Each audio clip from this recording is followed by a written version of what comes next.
live. Here we go, ladies and gentlemen, boys and girls, kids and dogs, cats, and everything else, plants Snails. included, Alligators. snails too. Welcome back. We're here for episode number 22. 21 was an absolute joy to have our guest, Jennifer and Walter, on last week, and we got some wonderful, wonderful feedback. So please go back and check that out if you want to, open the conversation with somebody else as well, like we did. But this week it's just back to the three of us, the wonderful three of us, the Kim Howard and Rachel Knott and myself, Sue Mim. And this week I'm going to kick off with a little experience that's currently happening in my life, and then I'm going to throw it out to you ladies to take it from there. So my darling dog Charlie, he ripped a toenail about a week ago.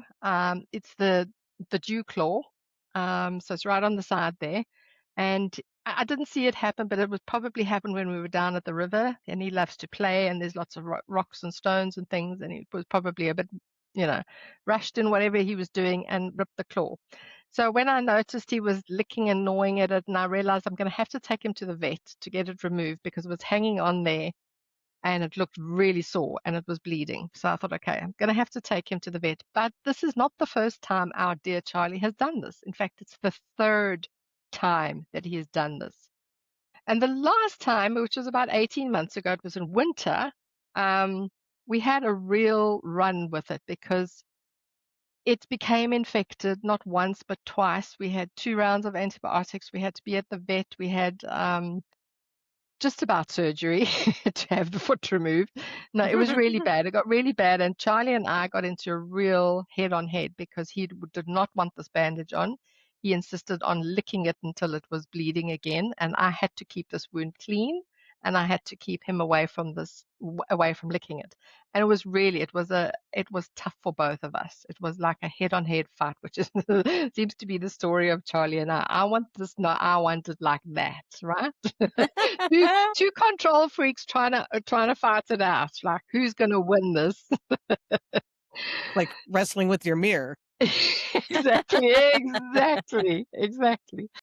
So when this happened this time, I was like, no ways, no freaking ways are we going to do this all over again.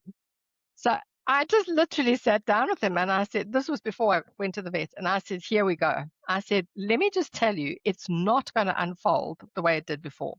And he's just like looking at me with these sweet little timid eyes, as if to say, you have no idea. But really, I actually just decided in the moment. I said, that's it. We are not having a repeat of what we did last time, because the thoughts had already started going down that, oh my God, it took like 6-8 weeks to have this thing go through. And then it was a longer extended period after that, because then once the bandages came off, he started licking again and blah, blah, blah. And I just said straight out, we're not doing this again. End of stories. So it was like, so what now? And the question popped into my head, what else is possible? Because immediately I realized how we jump to conclusions based on previous experience, which is perfectly normal. That's what our brain is there to do. It predicts the future based on what our past experience is. But I just said I refuse to have that as my future going forward. I refuse to repeat the scenario as we had before. So things are unfolding really well so far, but I'm leaving it completely open because I never say never. He had a bandage on for the first 24 hours, started trying to lick it. I put on a cone for the next 24 hours, and then I took it all off and I said, it's up to you, buddy. Let your body heal, leave it alone. And we had like one day where I kept giving him the mother eye. Like every time he went near it, I went, stared at him, gave him the mother look, and he refrained and he let it go, and it's healing beautifully. So we are like, about 7 days in, 8 days in, it's healing beautifully. He's not licking it, he's not paying any attention, he's not limping on the foot, and it looks really good. So fingers crossed. But for me, it was that turning point to say, what else is possible? And I refuse to repeat the scenario the way it played out before.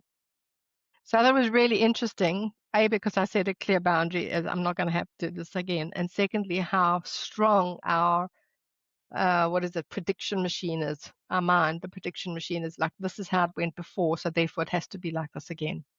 And it doesn't. So that's my Love it. little story. And I'm going to throw it over to you girls. Have you had a situation where you've come in with perhaps preconceived ideas or previous experience and you feel like, oh my God, this is deja vu, it's happening all over again? And yeah, if it's turned out differently or if it hasn't turned out differently, if it's turned out the same, or what are your thoughts around that? So anybody Eh, want to go in first? I I think that we had something somewhat similar, not a toenail, because weirdly, in the US, like, even our rescue dogs come to us without dew claws. They take them out here, which Oh, I'm not a fan of, but they no, do I it, think it's and illegal so here actually. yeah, so Zam had dew claws, but Django and Zori don't. However, it was probably a month ago now, like, we were getting ready to go out to dinner. So we'd been inside all day. It was really, really, really hot here, and we'd been out earlier in the morning and everything was fine, but I got out of the shower, we were ready to leave in, like, 10 minutes to celebrate our friend's birthday, and Django came up to me and his eye looked like a ball, like, it was massive. And I'm like, "What did you do to your eye?" I mean, and I couldn't tell, and he always walks between your legs and, like, gives you his butt to pet, so, like, I we were trying to see it, but he kept spinning through my legs, and it was like, Alright, we gotta go." So we went to dinner, we came home, and he had ripped the entire bottom of his eyelid, like, just wide open. We're like, "Wow, okay, we gotta go to the ER vet." Now it's 10:30 on a Sunday night, so it was a 3 or 4-hour wait, I think. So we go and they like but Django is not a vet dog. He does not enjoy the vet. And somebody that close to his face is just gonna that like so my preconceived notion was there's no way that they're even gonna be able to they're gonna have to put him to sleep to even take a look. Because when he had his neurological episode in October, we went to vet, our normal vet for that because there wasn't a whole lot they could do. But he was, like, fine with one visit, but he didn't want a lot of attention. But he very willingly got in the car, went to the vet, they sat in the waiting room, there was people all over the place, he was just laying there, like, Jim took him because I was with Zori, and, like, he sent me pictures. They took him back, they examined him, they never put him to sleep, they said he was a saint, and I'm like, "Are you sure you took Django? Sure was the right dog. Because I don't think you did."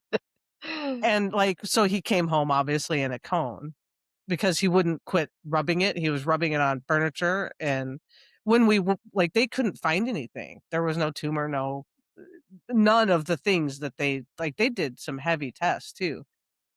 And we went to scent work class like 2 or 3 days later, and it was still really messed up, but he couldn't get through the picnic tables at class. So we're like, "We're taking this cone off you, but if you go after it, we're putting it back on," and that dog left his eye alone, and it healed instantly. So, yeah, it was a similar story where he just was I think because we were different.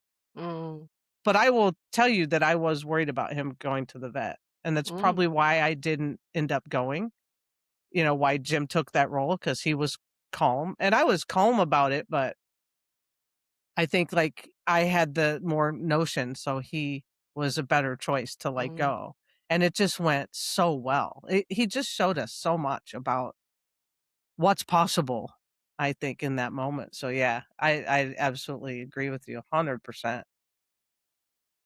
I love that. Yeah, and that's I mean, that's another whole thing that you hear, Kim. I mean, I think it's very brave of you to say, "Jim, you go," because, I know that I probably will bring a lot of emotion into this and possibly make the situation worse or not or whatever.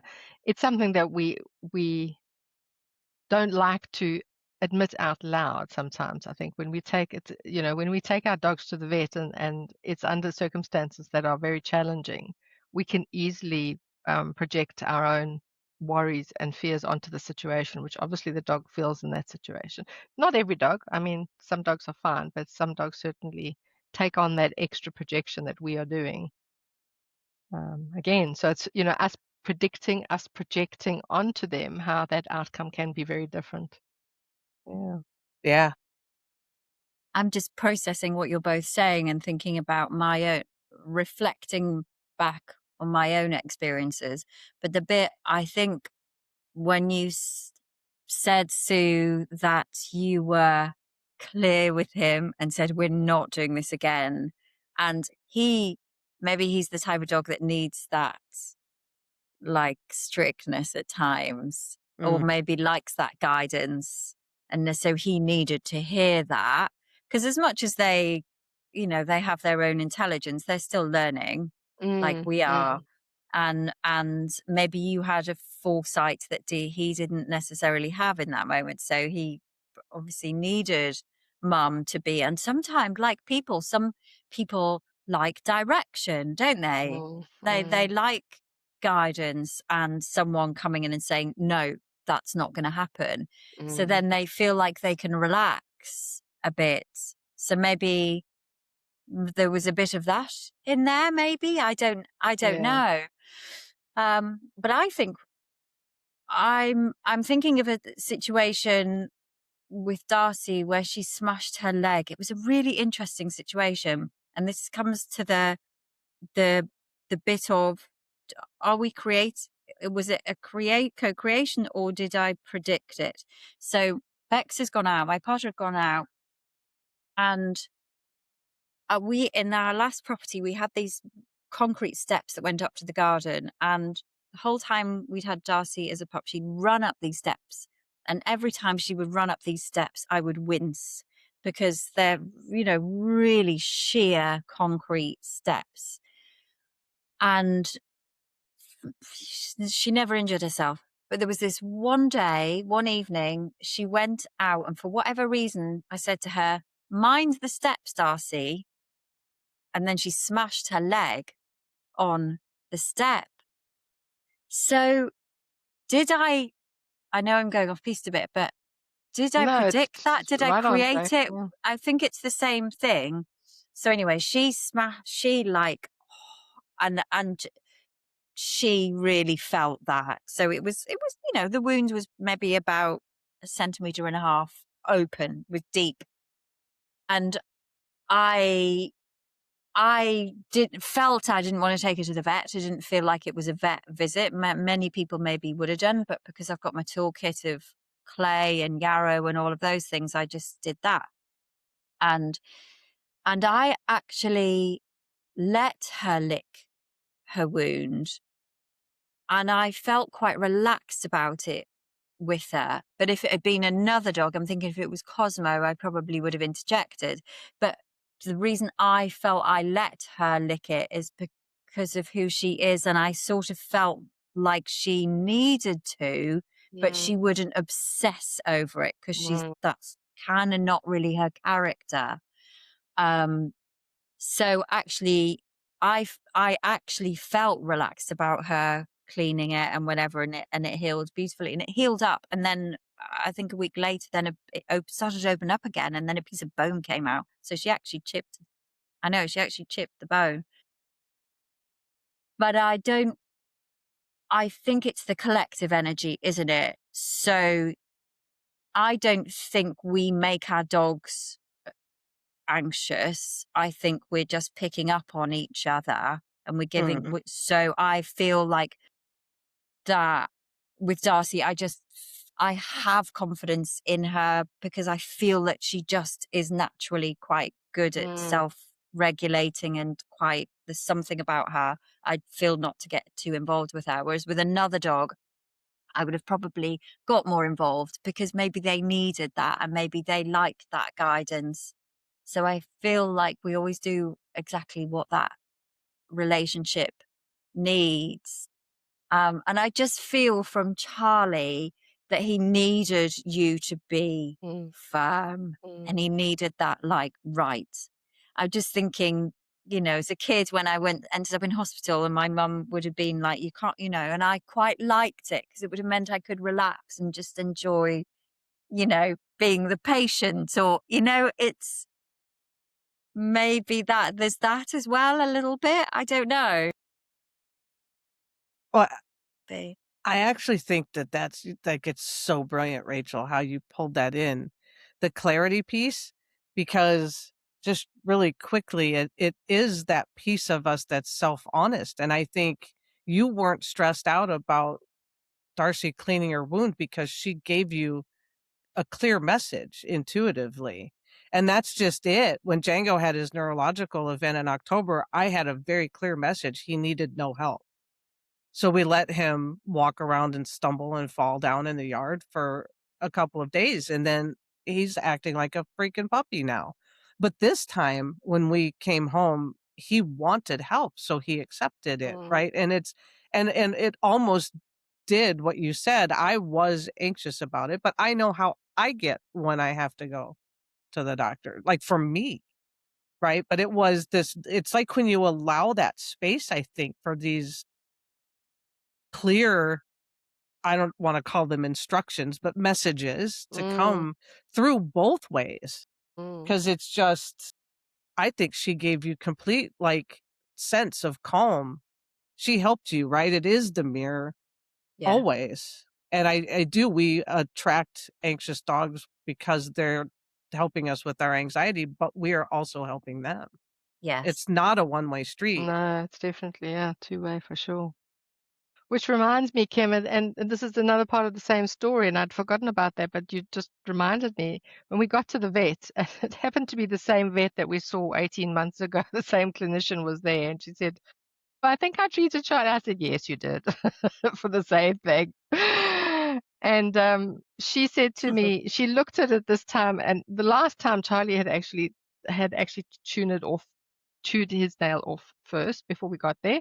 This time I was just hanging on, hanging on, but it was still quite tight. It wasn't just hanging on by a little thread. It was still quite tight. And she gave him a little, and thank God, Charlie's really, really great at the vet. He's really, I mean, he knows when he's really sore, he's like still and says, "Help me." And she looked at it and she said, "Look, I don't trust myself to pull this off without causing a lot of pain because it's still pretty much, there." She said, "I'm going to have to give him a sedation, and then we'll see from there, so I can really have a good look." And I straight away, I don't know why, but I straight away just got the message. I said, "No, we're not going to do it." And she just looked at me, and I said, "He's 14 years old. He has a history of epilepsy. I'm not undergoing that risk." So she says, "Well, then we're going to have to hold him, and I'm just going to have to rip it off." And I said, "Yes, we're fine with that."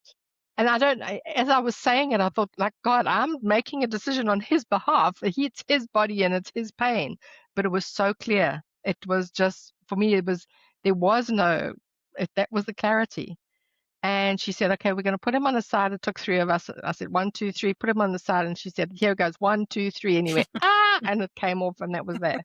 So, I mean, it worked out perfectly. But thank you for that reminder, because beforehand, I probably thought, "Oh, I don't know what's best. And this is a risk, and this is a risk. And I don't want to put him through pain. And what happens if, and blah." It was as clear as daylight. I just said, "No, we're not going to do that." Mm. So It it was can really be interesting. it can be that sense of hyper responsibility, can't it? Mm, That we yeah. feel like we have to protect them, we have to save them, we have to fix them. I mean, it just takes me back into that hyper responsibility and how much pressure comes off when you realize that that's not how it works. Exactly. Mm. So I want you to elaborate a little bit into that, please, Kim, because I don't think some of our viewers really understand that sort of co-creation where we think we are making all the decisions. We think we are, having to do it and taking on that hyper responsibility, when in fact, if we let go, it is what do you want to call it? A co-creation from two Co-creation, beings. yeah. Yeah. I mean, it's you know, in a way, part of it is that beautiful mystery that we get to unfold as we go through this life, and I think when we have dogs, we experience this type of co-creation when we're okay to allow it, but we tend to be so focused and overdriven to give our dogs everything in this world. You know, they're domesticated and they want to live with us, and yes, we find well, they can go out and find their own food, some of them. We've had all kinds, and I think different ones required not require, but different ones co-create with us at a different level because I think they teach us. We had Biggs who wouldn't do anything for himself. He was, like a prince in a castle that wanted to be served all the time. But I think we feel such responsibility and guilt. Like, how many dog owners would feel guilty that their dog ripped their dew claw? Mm, Or tripped up the yeah. stairs, right? Like, "Oh, Yeah. In fact, I should never have let them run up the stairs. I should have minded them on the rocks more." that was Kim. That's exactly what the vet said to me because obviously she'd seen it happen again. She said, "Where did he do this?" And I said, "I'm not sure, but I think it was in the river." She said, "What was he doing?" I said, "He was playing." She said, "Well, surely," and straight away it was a pointing finger. Well, why did you let him do that? Because he's a dog and he enjoys playing in the water, and that's what he does. So must I prevent him from doing something his most favorite activity in the world that brings him joy every day? Just so that I don't have to get the guilty feeling that that he hurt himself? And that's So he hurt himself. Yes. You right. didn't hurt. You know, is what you said this right at the beginning, Kim, and it stuck with me. They're sovereign beings. Yes. They Yes. are on their own journey. Yes, they're domesticated. What even the hell does that mean? I don't know. They live with us, but they are having their own experience. And like Darcy went off after a hare yesterday, and I had the whole mixture of emotion of, woo, this is fun. Oh my God, this is terrifying. Will she come back? Oops, should we have let her off? All of the gamut of Mhm. emotions. But I just know, if she'd fallen over, whatever, that's also her Part experience. That's her journey too. And, and I don't think there's ever any accident. I No. think it is just feedback and for growth. And I just don't, and I, experience, and and just experience, right? experience. Like We're Darcy had so to walk into 2 electric fences for her to realize maybe don't sniff them. You know that, but if I hadn't let her do that, then that would have been exhausting 'cause there's a lot of electric Mm, fences around here. mm. So she kind of had to have her own experience of that. well, and all of this comes, I think, Sue, you said it, right? I mean, it's all like the vet, like, kind of gave you a hard time Mm, in a way, but, yeah, like, again, she can't make you feel guilty, you just are carrying guilt from something Yeah. long ago, most likely, but it's also social construct where yeah, we've totally. grown up and accepted all of these rules that, like, are just somebody created them, and so we don't know what is Mm. really, how it's gonna transpire, and I think our dogs are here to just show us that there's so much more possible. But it's when we need to do something or should do something or I didn't do this and oh my god, I feel terrible. It's like those things are just hyper responsibility. And not And and it's like exhausting. it's exhausting and it just keeps throwing you back into the past and all the things you should have done rather than doing what you did, which was handle the moment. But if you didn't have guilt in your life, the vet A maybe never would have said it, or B, you would have just not even heard it. Mm, Like, mm. how many things somebody says that you don't hear. I see how much I've changed now compared to 5 years ago when life with Django I thought was going to be impossible.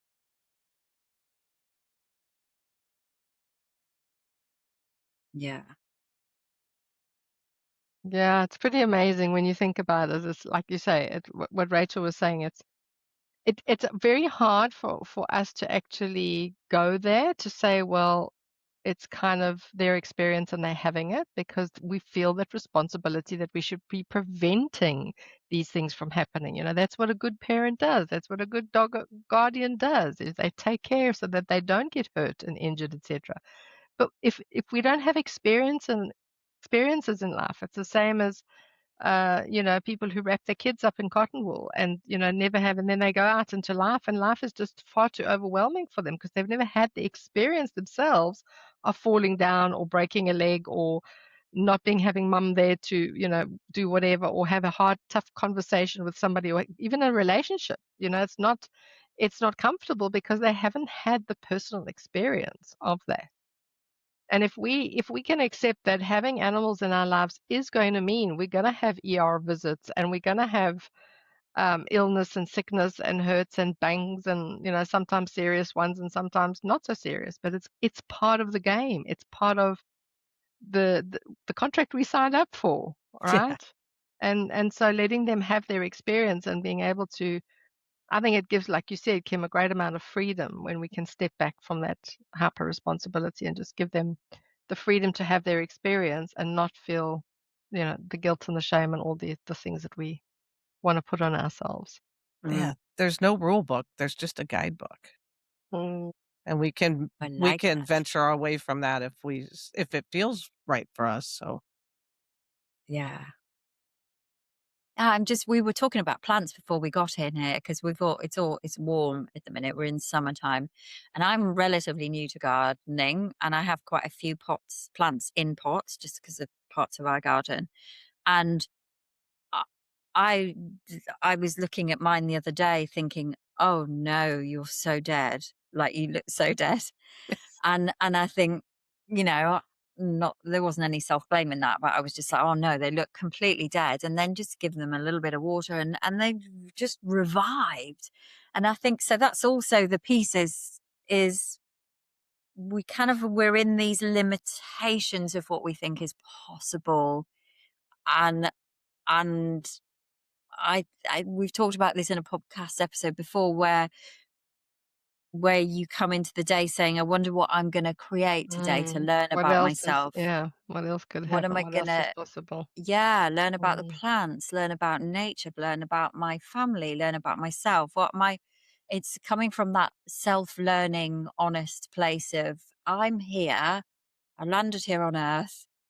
Trying to work things out and enjoy myself and just have this experience. I don't know where it's going to end up. And as opposed to that, like trying to control everything Mm. like I've been there. I totally was the control freak. And it's like I'd wake up in the morning thinking, what have I got to worry about? Because if I can remember what I've got to worry about, then I don't need to worry about it because I've thought about it. It's just this spin cycle. And then when I finally really, started to understand that, oh, okay, right. We're creating. This is it. We're creating not just with everything in life. The plants in my garden, with the birds and the bees, the clouds there. Life is a creative, it's an unfolding. But I guess you hear that in the pop spiritual world of, oh, I created that, I manifested that. And when it's the things that we like, but it's when it's something we don't like or something that's really painful, we're like, Yeah, oh no, yeah. I didn't Oh, create yeah. I that. wouldn't. I wouldn't have created that. No, but it's all the same thing. It It's all the is. same. It's just some bits we like and some bits we don't like. Mm, And there are things, yeah.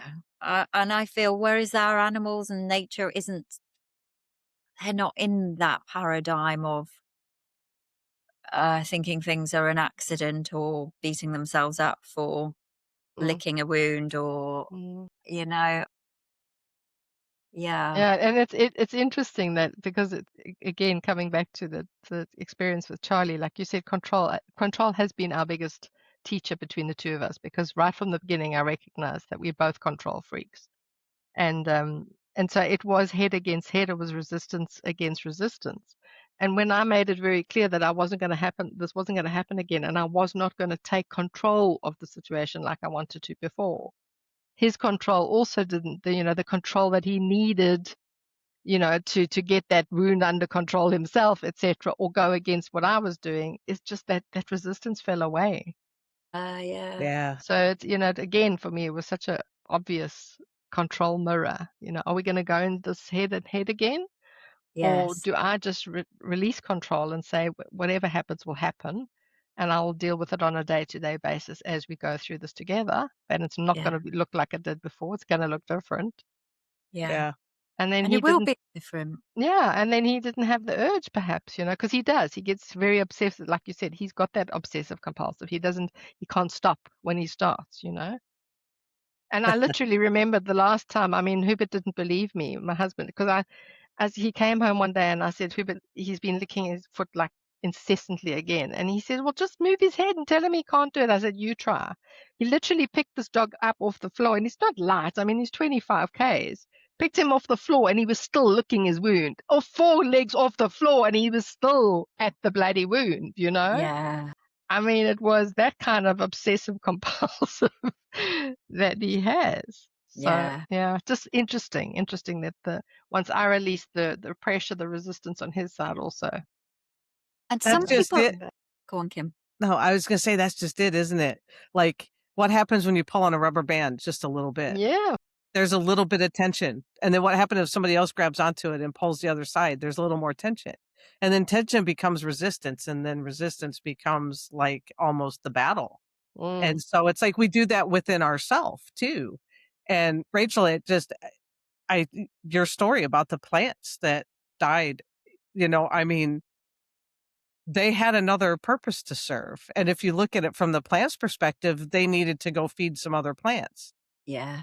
And they needed to go so the ecosystem could thrive. And like that's the unselfishness of nature. And we just try to control through that rather than seeing the bigger picture. And I think it opens up to that wider perspective.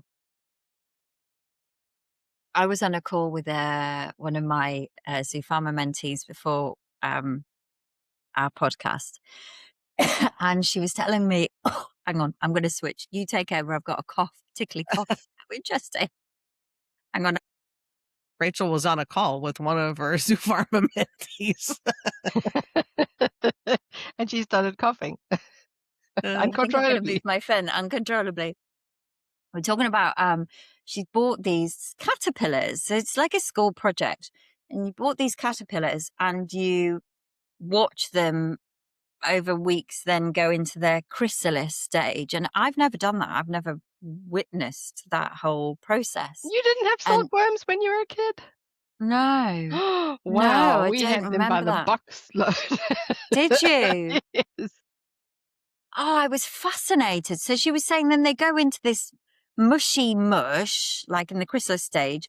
But she said at the top of the chrysalis is this like beautiful gold, like dot. And then, of course, they turn into these incredible butterflies, don't they?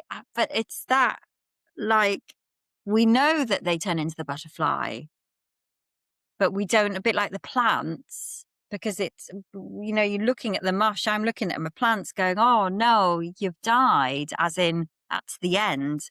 But it, of course, isn't the end. It's just an evolution. As you say, they go into the soil and something else will eat it, and then another plant will come in its place. But I just loved that you can witness The different phases, yeah. the different phases, and that is our phase. That is, it wasn't random that we were talking about that, because we'd been talking about some really difficult experiences she'd been going through. And I was like, you literally are describing what you're witnessing as in the chrysalis stage, it's the mush, and you're so desperate to get to the butterfly stage. But the caterpillar isn't like, oh no, what's happened? They just are, Yeah, exactly. They as just far as go I'm with, aware. yeah, Just who are knows part how of they it. perceive it, but yes, it's certainly. And Rachel, I was witnessing something very similar simply with watching my hibiscus is just started to flower, and it's just an absolute beauty. But just a few months ago, it was just sticks. Do you know what I mean? It was just a bush with sticks. And when you actually look at it, it's got, yeah, sort of the stark thing that looks half dead for the whole winter. And now it not only has grown these beautiful leaves, but these incredible complex blossoms that open up, and you think, where did that come from? We are surrounded by miracles all day, every day, and we take it for granted. We take everything for granted because we just see miracles around us all the time, and then we say, oh, well, there's no miracles in my life. Have a look around. There is constant miracles happening, and nature is such good evidence of that. Like the teeny tiny ants that carry these massive sticks on their back, they're like, and the collective intelligence that they're all, they just work effortlessly from, I don't know, the energy fields that Yeah. connect them. There's this incredible ecosystem just And what working together. what causes, like, my neighbor's got a similar the same variety, just a different color. Yeah. Two gardens down, and I looked at hers, and the day mine got its first blossom, so did that. How is that possible? How is that possible that, yes, it's the same species or whatever, but on the exact same day that the Yeah. first blossom arrives, another species of the same in a different garden does the same? I mean, that in itself is a miracle. How do they work that out? You know?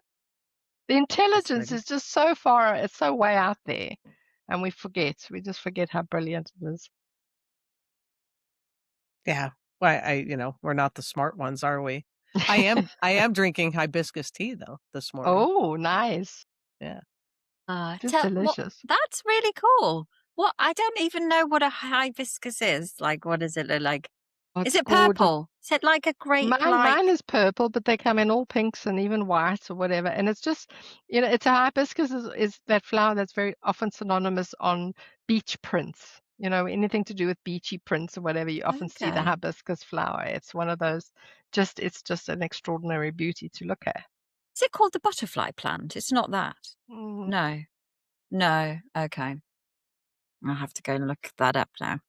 But yes, so I also have started harvesting my flowers once they're doing their thing. And you can eat them fresh in salads. You can dry them and make a lovely tea. Tea Eh, is tasty. mm. It's tart. Yummy. Hibiscus tea. I made myself a Melissa lemonade for the Oh, first Oh. time. delish. That one of my friends have been saying you've got to get some lemon balm in your garden, and for whatever reason I hadn't until this point. Oh my! I mean, it smells Mm, so good. So I did I think it's called an infusion, where you just steep it in hot water water for with 30 yeah, minutes with some lemon rinds and then a little yes, bit of sugar. yeah. Oh my word, it was so good. Lemon, but and actually I've got Melissa. I I Oh, wow, yeah. I'm gonna have to talk to you offline on that because we have lemon balm outside, but I usually just cut it and put it in a vase, like with Oh, chamomile and lavender or whatever, and it just makes really nice, like, it aromatic does, it's got a play. beautiful but yes, And I eat the leaves. I yes, I eat the Yes. yes, lemon balm leaves, yeah. Mm. fresh, yeah, Oh, delish. We had, like, grilled fish on the weekend and just grabbed some lemon balm and put it on top of the fish while it was grilling. It was delish. Yeah, so you Yummy. must try that, Kim. That's one of my favorite, and my bush is really big now, so it's ready to, um so, like You can't get away with that euphemism.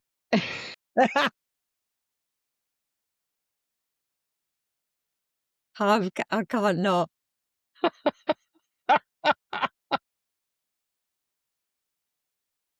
That's a good one. I mean, it is summer. It is, after all.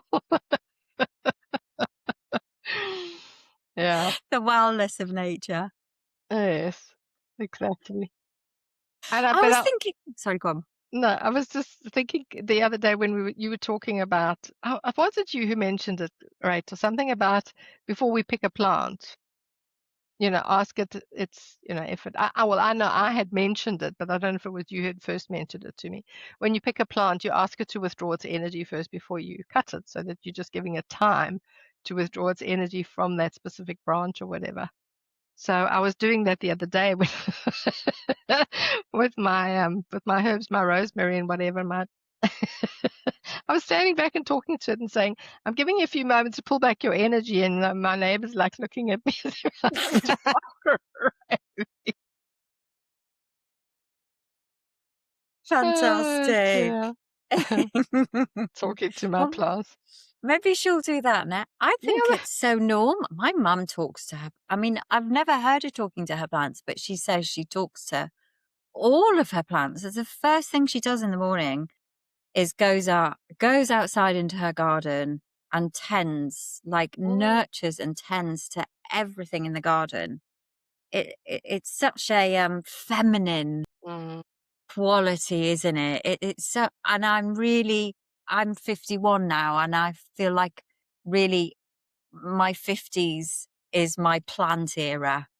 Like, as much as I've worked with plants with dogs, but in the form of essential oils and hydrosols, this is the first time I've really looked at and appreciated and enjoyed plants. mm. So is that an age thing? Is it personal to me? I don't know. Is it, my mum is very planty. Her father was very planty. I just, I find it so nourishing to go out and look, and so I think talking to your plants is so normal. Why would it be any different from talking to our dogs? I'm like, "Hey, little one. Oh my God, that's a really pretty one." Or, although there are some I'm a bit harsh with, like this morning. I hacked back my cat mint today, but I felt like she could handle it. Like, it felt like, she could handle the hacking. But I think, I think we're always in communication with them. We're always talking to them. But I like that. I just think makes my heart happy that we talk to plants.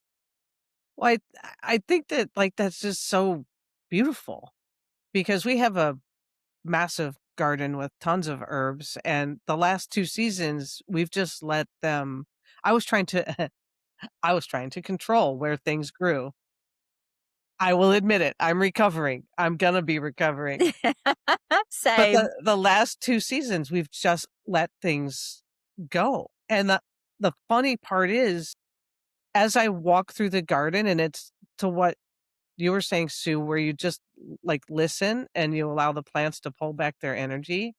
I think we sense that, and then we know whether, you know, catmint wants to be hacked. I mean, I could take that to another euphemism of people liking it rough, but some people, but I think you just feel what you can who's asking for maybe some support in your garden when you just but I think you have to just wander slowly Mm. without, like, agenda Without free. intent, yeah. Correct, and just let Yes.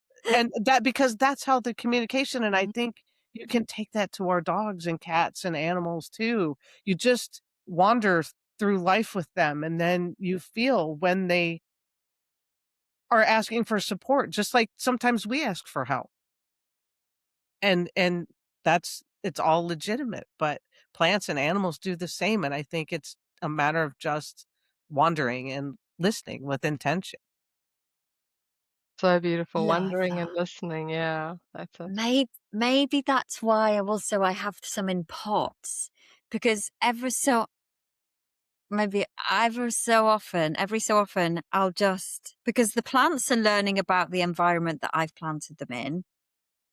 I feel I'm learning about them, and so they're also learning about themselves. So what this is just pinging my head. I feel sometimes I will just pick some of my pots up and I'll move them into another location. And my mum says she does this all the time. She's always moving her pots around. And she says she thinks she's doing it because she wants them to look nice. I feel like but I feel like, isn't that coming from the plant too? That it's the co-creation, like that plant, even there's nothing visually different that I can perceive, but I'm just like, I feel I want to put that one there because I'm spending more and more time in the garden because it's summer and it's warm. more intentional communication with them, bit like we are with our dogs. But I love what you say about wandering. Mm. That's got, and you said without intent, just that being to feeling with just feeling that pull. I feel to do this. And if you drop the plant and the soil goes all over the ground, that's not an accident. No, no. It's, you know, It it's needed some new soil. it needed Yeah. some new soil. It needed a shock. Maybe Yeah. it wanted to not be in a pot anymore. And I'm like, now I'm going to put it in the ground. I just, I just think I mean, when you it's consider that. life through that lens, it's just a beautiful adventure all the time. I wonder, when Mm, we say, I wonder what's going to happen today, and all those little events that happen, if they were literally just exactly that, through communication, that this needed this and this needed to change and that needed to respond in this way or whatever. Imagine well, it's not imagine, just look at life through that lens and see how different it can be. It really is just a yeah. beautiful adventure. Have you ever communicated, like, I know we're talking about plant communication here, which is fascinating. Have you ever sat and done that, like, intentional communication with a plant and said, right, I want to just hang out with you and see what, have you ever, or someone guided you into, I know we do it with the oils all the time, but with an actual, have you done that, either of you? I've done it with a tree, but not with the Right. specific with the plant.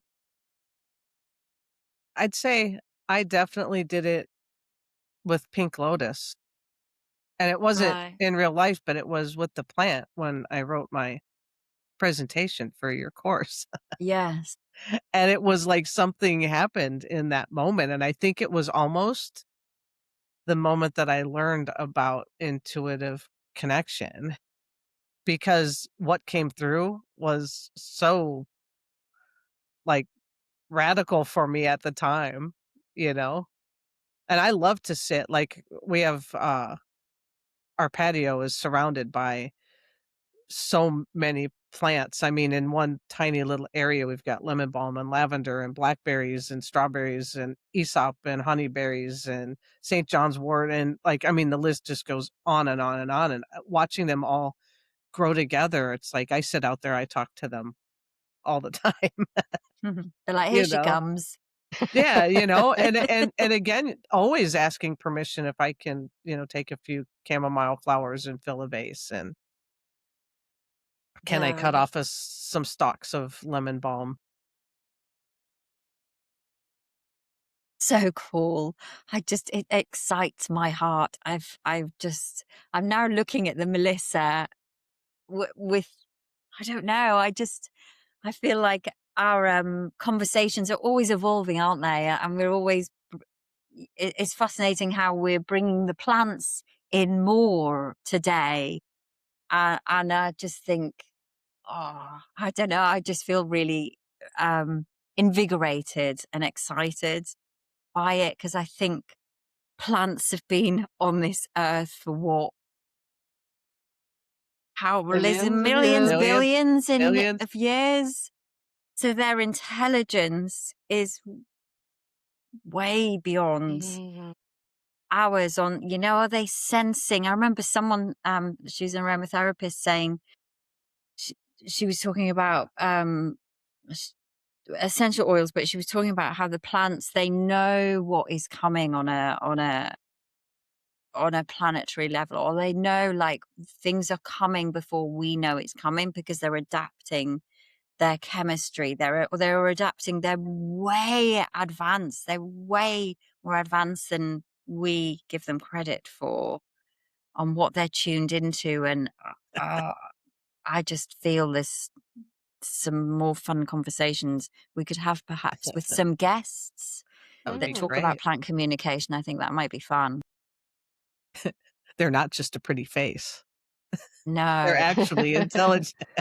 Yeah. Yeah, they're definitely not just pretty faces. No. I mean, and it is, you just look out look at a forest or, a rainforest, for example, and how many different things grow in there, and Wow, it's just yeah. so and we're talking about plant Diversity. communication, I fully think because it's summer and, like, they're just fully living Mm, they're out there partying, man, they're living their best life before they go yeah. for a nap in the winter. Yes.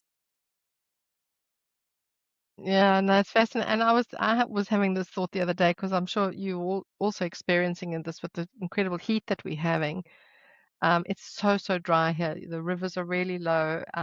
My grass is like not happy. It's just like this is way too hot. Our grass is like likes lots of rain and tender loving care. It doesn't like these drought conditions and harsh temperatures. And even the natural vegetation that doesn't get watering every day, etc., and from the rain.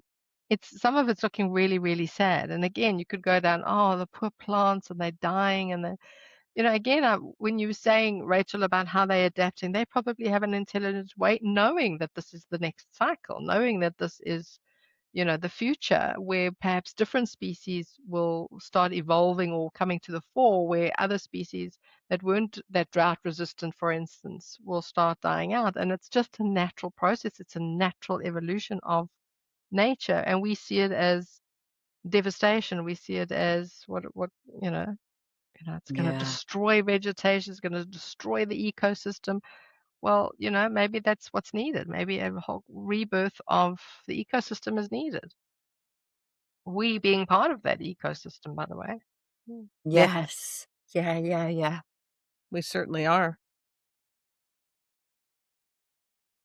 I mean, we have hawthorn trees, and we didn't know that. I was naive to hawthorn trees when we moved here, but they go through cycles where they don't bloom, they look dead. So you think that they've died, but they're just resting.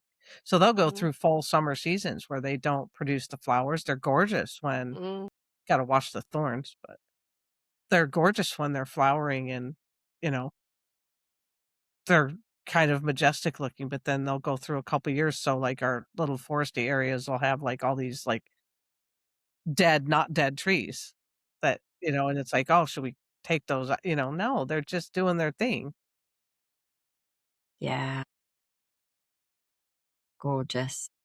Yeah, it's fascinating, really fascinating. And we can just, again, the whole thing of slowing down, like you said, that wandering through the garden and just being open, open. I think let's leave it on that note because that's Yeah, just such a beautiful concept that you've, brought up there, Kim, is if we Yeah. can just use every day like that to sort of wander through our lives with curiosity and just be open to what we're receiving. Um, and realizing that a lot of our time, our thoughts are not just our thoughts. They're coming, It's they energy. coming, they coming from, we're just tapping into a whole lot of thoughts that are happening from all sorts of beings, including the plants and the animals and the insects and the wind and the water and all of that together. Um, yeah, that's certainly such a a beautiful way beautiful to live, I think. it's a beautiful big thought to leave at the end of the podcast. Yes. Well, what essential oils do you ladies have Yes. today? I have lemon balm, Miss Nice. Melissa, which I've never been drawn to. Ever, ever, ever, ever, ever. I've just never. So since having the plant, I'm now really loving the essential oil. Interesting. Interesting. Yeah. What about you both? Do you have an oil too? I have pink pepper. Oh, lovely. You always Oh, have something different. I love that. I Pink do, pepper. yeah. Just anti everything and helps with digestion and yeah. Django was absolutely all lovely. about it this morning. I'm like, "I Which can leave I this haven't down I for haven't visited my 3 pink more pepper in a minutes." very long time. Mm. You've inspired me to go and visit her again. It's so subtle, Gorgeous. but it's so good. Yeah. I actually wanted St. John's wort because I seem to wherever I go, I'm being very drawn to it. I suddenly find it, when it's suddenly a plant that you just see kind of everywhere. Interestingly, I don't know why, but I just never presumed it was a water-loving plant and that it grows a lot where water is. I'd never noticed that before. I'd actually thought it was more sort of because I often see it. in sort of quite arid regions or arid soil, let's say, very chalky, sandy kind of soil. But the ones that I've noticed again and again and again, they near water. So Mm, we were going to talk about this, but maybe we'll bring it to the next episode. This whole affinity that I have at the moment for water, and Rachel was saying as well, her swims in the ocean. Anyway, I wanted to find my essential oil, but I couldn't find my St. John's wort. So I grabbed whatever came into my hand, and I actually grabbed two of the same because it's eucalyptus, but it's interestingly, I've got two different bottles from two different suppliers and come from two different countries. This latest bottle that I bought comes from the local region of the Italian Dolomites, where I was. That's where they distill it. Where the actual tree mm, comes from, I'm not quite sure, but that's where they distilled it. And it's a very different, has different, not the same, it has similar properties, but the scent is actually quite unique from these two different ones. And I thought that was quite interesting that, not every tree is the same. mm, And so the oil might smell differently in one region than it does in another, depending on mm. where the plant was come from, depending on the season it was harvested. All of those factors can actually give it different properties and different scents. So I thought that was quite interesting that this one is a lot sharper and it's got such an aliveness to it, and the other one is Mm. more gentle and soft and subtle. So I thought that was just interesting that Yeah. it's not always the same because, again, the plants come from different environments and they process differently. And so why should it be, every tree is unique. So why shouldn't it have a slightly different note to it? Yeah. Yeah. I Mm, get I get, Manuka honey from New Zealand, mm, and you can scan the top of the cap and see where it comes from, but they're very open about how it might smell different, it might taste different, and the color will be different, that the textures won't be the same because depending on the region that it came mm, from, there's different plants there, mm. and there's different pollen so and it is every single one's like the surprise, it's just a little bit different. And it's offering different communication and messages Mhm. through its Mm, scent, isn't it? mm, Oh, yeah, for sure. mm. Yeah, all of it very tasty. Yeah, that is fascinating with the honeys, Kim, because we can actually get honeys here specifically where they call it like forest flower honey or lavender honey or whatever. And it's not because it's been flavored, it's because the bees in that area, the Mhm. main plants that they are, getting their pollen from is those particular things. It's fascinating, and it does, like you Yeah, said, bringing in some of the plants' medicinal qualities into their honey as well. It's fascinating, isn't it? Ah, yeah. nature is just a miracle. It's just Some of the incredible. wildest honey we ever tasted, we got in Mount Etna, Sicily, and we were on the mountain, it was just the most flowery tasting, like, gorgeous honey. I we ran out, I mean, couldn't I could have brought it Wow. home, and it was so sad the day that we didn't have it anymore, and it was more clear. It was really it was a lighter color, it was really interesting because it's very, um, cindery there. So the Mm, plants that grow are mhm, definitely very hardy, but mm. lots of flowers. Yeah, so good. Fine. I look I'm forward to I look forward traveling. to the day that we have the technology that we can really start communicating with plants. I mean, I know there is already. There's a lot of technology that you can use they make music now. They put on little sensors and they make music from the different plants and trees and things. But I Yes. look forward to the day that technology well, we have the technology, don't we? Right here Yeah. inside our bodies. Let's hope that develops quick enough that we can really, yeah. I look forward to the day that we record an episode of this podcast in the same room. That would be Yes. cool. Yes.